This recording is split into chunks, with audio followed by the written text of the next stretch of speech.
everybody, welcome to No1doctor YouTube channel.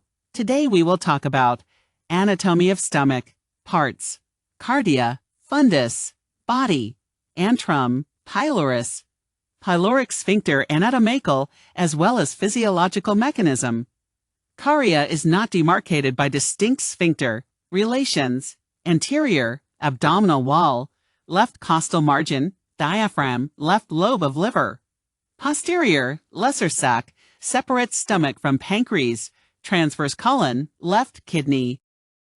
Superiorly, dome of diaphragm, lesser omentum attached along lesser curvature of the stomach. Greater omentum along greater curvature contains vascular and lymphatic supply to stomach.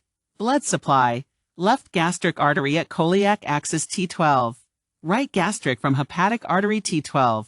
Right gastroepiploic artery gastroduodenal branch of hepatic artery, left gastroepiploic artery from splenic artery.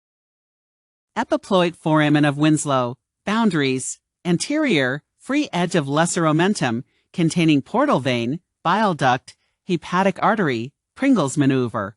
Posterior, inferior vena cava superior, caudate lobe of liver inferior, first part of duodenum.